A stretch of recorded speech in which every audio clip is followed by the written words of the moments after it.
Hey everyone, welcome back. I'm Mason Rashtian, founder of the Mason Law Firm here in Santa Clarita, and I've been representing injured victims for over 28 years. Today we're talking about slip and falls, and specifically the myths I hear over and over again that stop good people with legitimate injuries from ever picking up the phone and calling an attorney. Here's what I've learned after nearly 3 decades of doing this. The insurance industry doesn't just fight you in court. They fight you in your own head by making sure you've already convinced yourself you don't have a case before you ever speak to anyone. So today, we're going to change that. I'm going to walk you through the 7 most dangerous myths about slip and fall cases and tell you what the truth actually means for your legal rights. Let's get into it. Myth number 1. I was wearing bad shoes, so it's my fault. This is one of the most common things I hear, and I want to address it directly because it stops so many people from ever making a call. Here's the legal reality. California follows what's called a comparative negligence standard.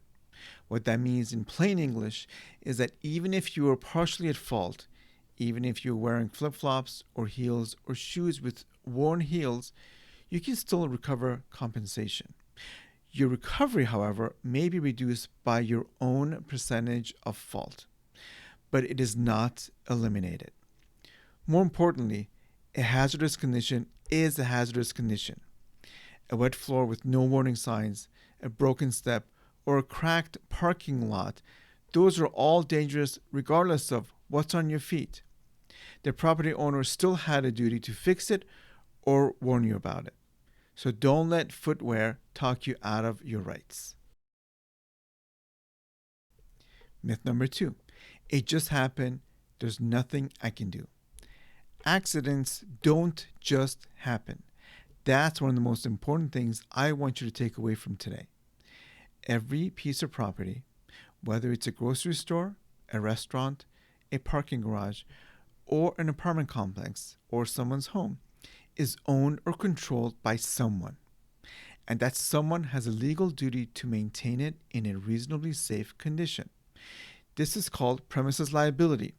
And when a property owner fails to meet that duty, when they know about a dangerous condition, or should have known about it, and they don't fix it or warn you about it, they can be held legally responsible for your injuries. So when you slip on a puddle that's been sitting around for an hour, that's not an accident. That's negligence. There's a difference, and that difference matters enormously for your case. Myth number 3. The store apologized, so they'll take care of me. I wish this one wasn't on the list, but I've seen it hurt too many people to leave it out. Here's what actually happens the moment you're injured on someone's property. An incident report gets filed, and the moment the report is filed, their insurance carrier is notified and their team starts building a defense. But what about the manager who apologized?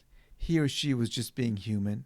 That apology is not a legal admission.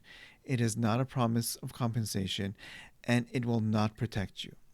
Meanwhile, surveillance footage is being reviewed, witnesses are being identified, and the scene may be cleaned up or altered.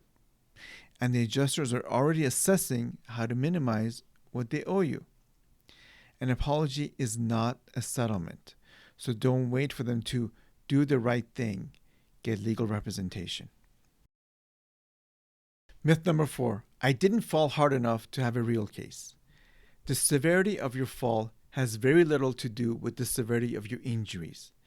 I've seen clients who hit the ground hard walk away with bruises, and I've seen clients who had what seemed to be a minor slip and fall end up with herniated discs, nerve damage, and months of physical therapy.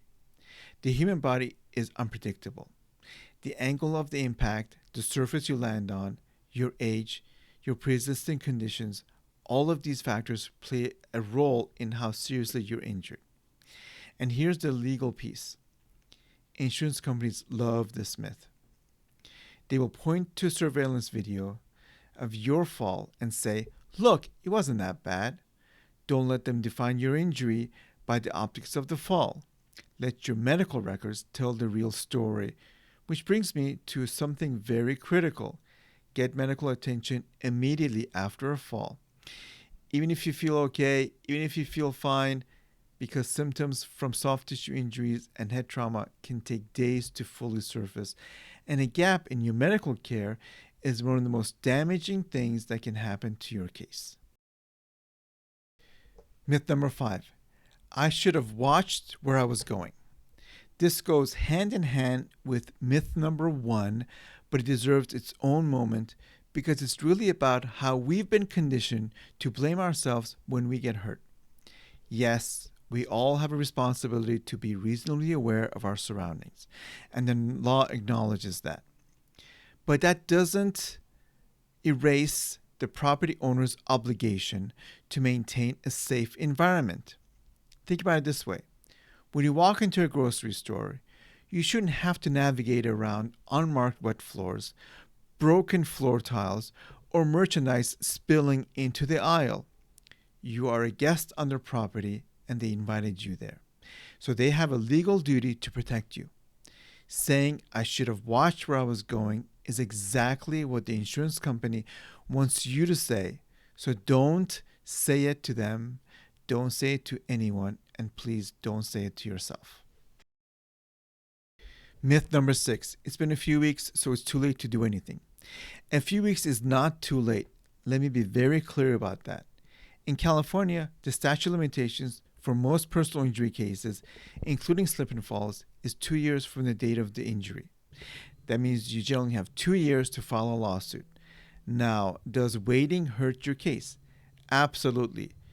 Evidence disappears, witnesses forget, surveillance footage gets deleted.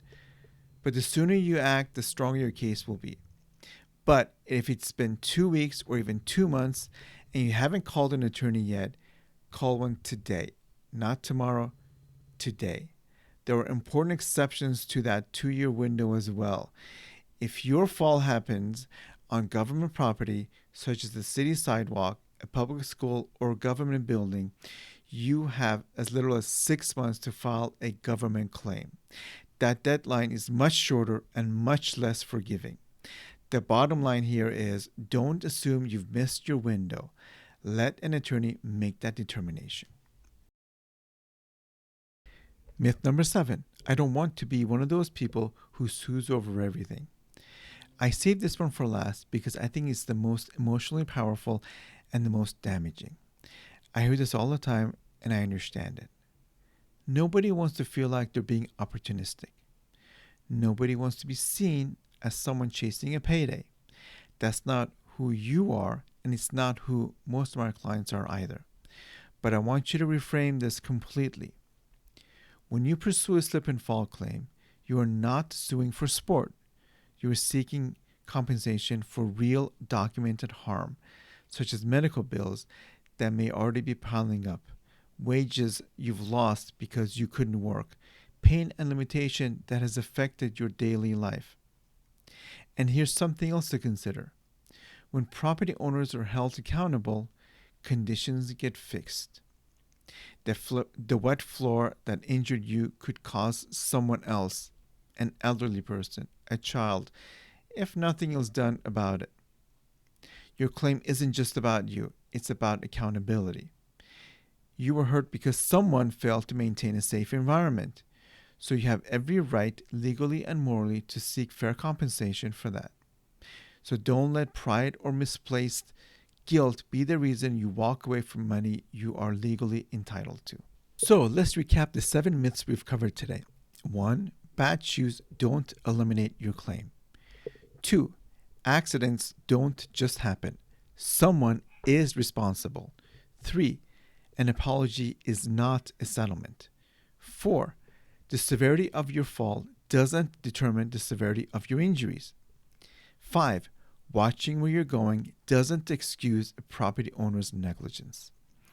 6. A few weeks is not too late, but don't wait any longer. And 7. Pursuing for compensation is not the same as being litigious. It's your right. If you are hurt in a slip and fall and you're not sure whether you have a case, Don't try to figure out on your own. Please call our office. The consultation is free, and the conversation could change everything. I'm Mason Rashtian.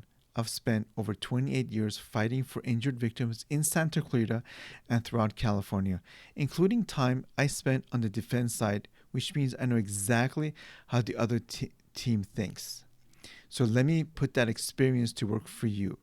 Thanks for watching. If you like this video, please like and subscribe, and we'll see you on the next episode.